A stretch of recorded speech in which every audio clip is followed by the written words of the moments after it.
पूर्ण बहुमत के साथ सरकार बनाती हुई दिख रही है और जिस तरह की लीड है वो कहीं ना कहीं अब भारतीय जनता पार्टी के पक्ष में है।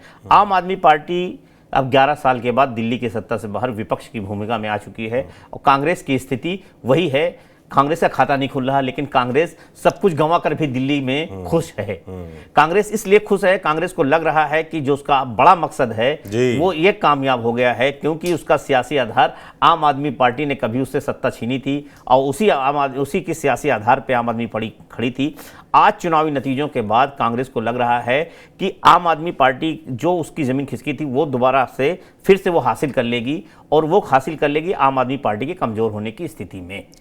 और ये सबसे बड़ा, आप देखिए आम आदमी जितने भी कांग्रेस के कैंडिडेट हैं या कांग्रेस के नेता हैं, जितने भी बयान आ रहे हैं वो कहीं ना कहीं बयान जो है इसी तरह के दिखा रहे हैं। उनके चेहरे पे खुशियां हैं, उनके चेहरे पे मुस्कान दिख रही है, वो जितने कॉन्फिडेंस के साथ बात कर रहे हैं। आप बताइए दिल्ली के चुनाव में उनका घाटा लग रहा है। हालांकि एक बात जरूर है कि इस बार कांग्रेस का वोट पिछली बार से ज्यादा बढ़ा है।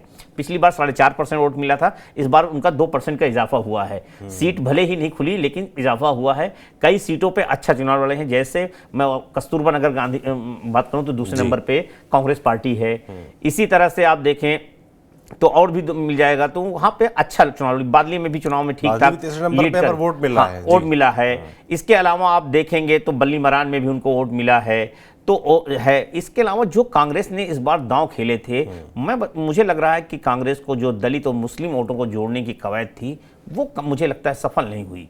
एक मतलब आप किसी भी मुस्लिम सीट पे अगर हम देखें तो बहुत अच्छा वोट किसी भी नहीं मिला, यहां तक कि जमानत भी बस्ती मुझे नहीं दिख रही है।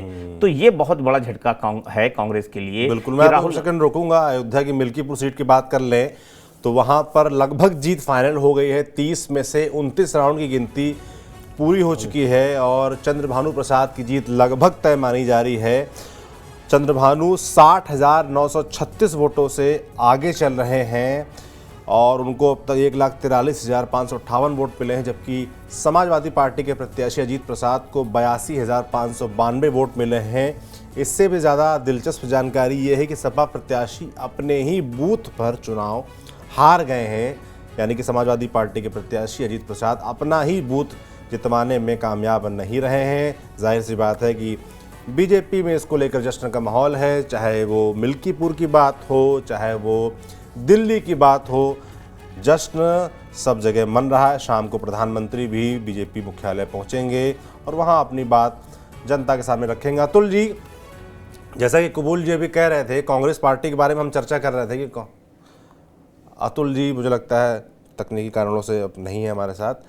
कबूल जी, कांग्रेस पार्टी साफ तौर पर हमको दिख रहा है कि भाई उनका जो बड़ा मकसद था कि कैसे भी करके आम आदमी पार्टी को रोको ताकि भविष्य में उनके लिए गुंजाइश बने, उनके लिए रास्ता बने, और इसी के तहत उनका खाता ज़रूर नहीं खुला है। मगर अगर वोट परसेंटेज के लिहाज से देखेंगे तो इस बार उन्होंने पिछले बार के मुकाबले बेहतर किया है। अब तक 6.37% उनको वोट मिला है और पिछली बार करीब 4.5% था। तो आप मान लीजिए कम से कम 2% का तो इंक्रीज हुआ ही है। अभी तक अगर आम आदमी पार्टी की बात करें तो 43.58% वोट मिला है और बीजेपी की बात करें तो 46.14% वोट मिला है। तो बीजेपी कहीं ना कहीं जो एक एंटी इनकम्बेंसी भाई 10 साल की थी, वो जो नाराज़गी थी वो अपनी तरफ खींचने में वो कामयाब रही है और जो तमाम नैरेटिव चलाए गए बीजेपी की तरफ से उसमें कहीं ना कहीं वो कामयाब रही है।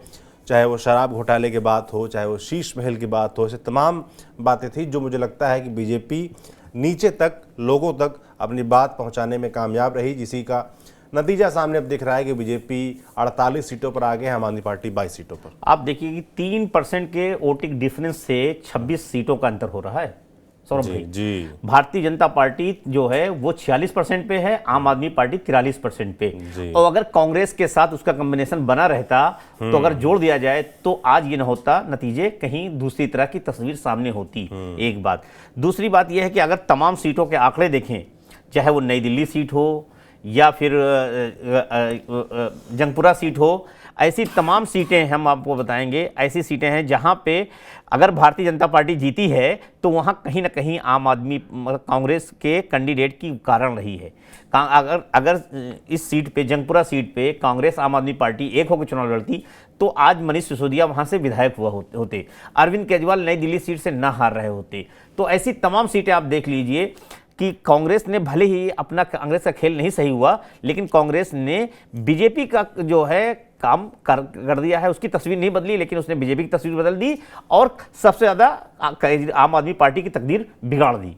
तो आप देखिए कि एक चीज से आप उसकी अपनी ही तस्वीर बदल रही, लेकिन उसने बीजेपी की उम्मीदें बढ़ा, बीजेपी को सत्ता में ले आई है, उसका भूमिका अदा किया है।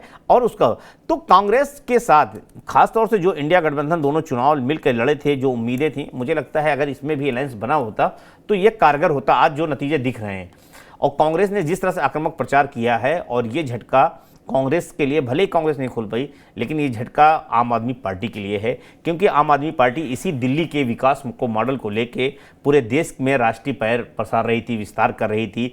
वो दिल्ली में बिजली, पानी, विकास का जो फ्री मुद्दा था उसको लेके वो पूरे देश भर में अपनी पार्टी को विस्तार कर रही थी। पंजाब में सत्ता हासिल किया, गोवा में खाता खोला, गुजरात में खाता खोला, उसके और उम्मीदें थी। और लेकिन इस चुनाव नतीजे ने जो खास तौर से केजरीवाल के विकास मॉडल था उसको बहुत बड़ा झटका दे दिया है, क्योंकि चुनाव नतीजे के बाद जो अपोजिशन होगा, खासतौर से भारतीय जनता पार्टी, वो ये बताएगी कि केजरीवाल का विकास मॉडल जो है वो फेलियर हो चुका है। एक बात और कही जाती रही है कि बीजेपी को उसकी ही भाषा में अगर कोई जवाब दे पाता है तो वो अरविंद केजरीवाल है, उनकी पार्टी है, वो नैरेटिव नहीं बनने देती। लेकिन इस चुनाव नतीजे ने ये बता दिया है कि ऐसा नहीं है। अगर बीजेपी चाह ले, अगर बीजेपी अपने पे आती है तो वो कैसे करती। दिल्ली का चुनाव महज 5 से 7 दिन आखिरी में पड़ा है। देखिए आप कैसे स्ट्रेटजी से बजट आता है, मिडिल क्लास को लुभाया जाता है, फिर मोदी लक्ष्मक प्रचार करते हैं। वोटिंग के दिन, जिस दिन दिल्ली में चुनाव हो रहा होता है, उस दिन प्रधानमंत्री नरेंद्र मोदी गंगा में डुबकी लगा रहे होते हैं। साम दाम दंड भेद, सारे चीजें अपनाई गई, चीजों को कहा गया है। मुझे लगता है शिवाजी सरकार हमारे साथ हैं, वरिष्ठ पत्रकार हैं, बहुत स्वागत है सर आपका। शिवाजी थोड़ा सा बताइए भाई, जैसे कि हमारे साथी कबूल जी कह रहे थे कि कांग्रेस पार्टी कहीं ना कहीं अपने बड़े मकसद में कामयाब रही, भले उसका खाता ना खुला हो, वोट परसेंटेज जरूर बढ़ा है, और कांग्रेस पार्टी से अलायंस ना करना आम आदमी पार्टी पर भारी पड़ा है। कैसे देखते हैं इसको? ये बेशक सही कह रहे हैं हमारे मित्र कि कहीं ना कहीं केजरीवाल जी की जो एक एडमेंट्स था उसका ये नतीजा है। उन्होंने हरियाणा में कांग्रेस को सबक सिखाना चाहा, कांग्रेस ने उनको दिल्ली में सिखा दिया।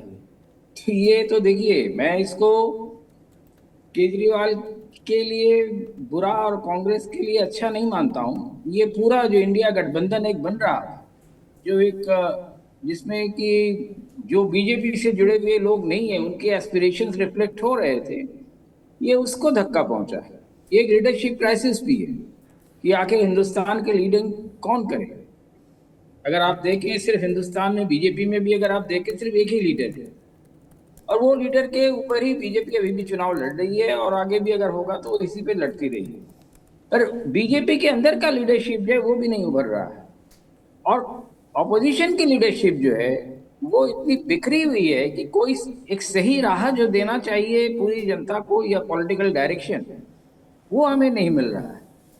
तो ये एक जो है, मैं समझता हूँ एक बहुत अच्छी स्थिति पॉलिटिकली नहीं है, मुल्क के लिए नहीं है। क्योंकि मुल्क के लिए तो अच्छी बात यही होती कि एक ऑल्टरनेटिव लीडरशिप बहुत रहती। 90s का देख लीजिए, 90s में एक नहीं, एक के बाद एक दूसरे कई लीडर्स होते थे, और जो सब कई जो होते थे, कहते हैं प्रधानमंत्री के दावेदार भी हो सकते हैं, और कई हुए जी। तो हिंदुस्तान की जरूरत ऐसी है कि लीडरशिप की जो एक गैलेक्सी रहे, ये आप एक दूसरे पर जो है कहीं ना कहीं आश्रित रहे, या कहीं ना कहीं जो है हर एक को उससे फायदा होता है। तो वो एक कमी जो बहुत ज्यादा आ रही है इस वक्त हम देख रहे हैं। और से लोगों को राहत पहुंचाने की कोशिश की उनकी ज़िंदगी में, और दिल्ली के इंफ्रास्ट्रक्चर को भी हमने सुधारने की कोशिश की।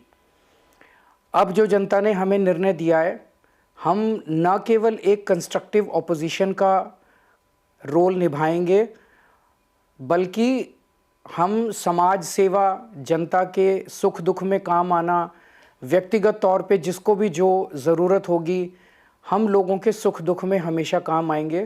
क्योंकि हम राजनीति में कोई सत्ता के लिए नहीं आए, हम राजनीति को एक ज़रिया मानते हैं जिसके ज़रिए जनता की सेवा की जा सके, जिसके ज़रिए लोगों के सुख दुख में काम आया जा सके। वो काम हम करते रहेंगे, और हमें आगे भी इसी तरह से जनता के सुख दुख में काम आना है। मैं आम आदमी पार्टी के सभी कार्यकर्ताओं को बहुत बहुत बधाई देना चाहता हूँ। वो बहुत शानदार चुनाव लड़े, बहुत मेहनत की, उन्होंने बहुत कुछ सहा इस पूरे चुनाव के दौरान। उन्होंने बहुत शानदार चुनाव लड़ा। इसके लिए मैं उन सबको, सभी कार्यकर्ताओं को बहुत बहुत बधाई देना चाहता हूँ। नमस्कार। तो ये था अरविंद केजरीवाल, जनता का फैसला स्वीकार कर रहे थे, कह रहे थे कि राजनीति में हम सिर्फ सत्ता में बने रहने के लिए नहीं आए हैं, समाज सेवा करने के लिए आए हैं, इसलिए एक कंस्ट्रक्टिव विपक्ष की भूमिका निभाएंगे और जनता के बीच लगातार सक्रिय रहेंगे, जनता के मुद्दों को उठाते रहेंगे। तो कहीं ना कहीं उन्होंने अपनी हार स्वीकार की है और एक मैसेज देने का प्रयास किया है कि वो पीछे नहीं हटेंगे, लगातार जनता के बीच डटे रहेंगे, मौजूद रहेंगे और निराश नहीं होंगे, ऐसा संदेश देने का प्रयास किया। शिवाजी, हम जो बात कर रहे थे उसी को आगे बढ़ाते हैं कांग्रेस पार्टी के बारे में। जैसे कि हमने देखा कि उत्तर प्रदेश में कांग्रेस पार्टी के साथ लोकसभा चुनाव के दरमियान अखिलेश यादव ने अलायंस कर लिया था, क्योंकि उनको कहीं ना कहीं डर था कि अगर कांग्रेस पार्टी अलग लड़ेगी तो वोट बढ़ सकता है और उसका फायदा उनको लोकसभा में हुआ भी। पर दिल्ली में अलायंस नहीं हो पाया, उससे पहले हरियाणा में अलायंस नहीं हो पाया था, जिसका नतीजा सबने देखा ही। उमर अब्दुल्ला का सुबह ट्वीट भी आया था जिसमें उन्होंने कहा भी कि आपस में लड़ते रहेंगे तो यूं ही खत्म होते रहेंगे। उन्होंने संदेश देने का प्रयास किया, तो कहीं ना कहीं वो बात सही साबित होती दिख रही है।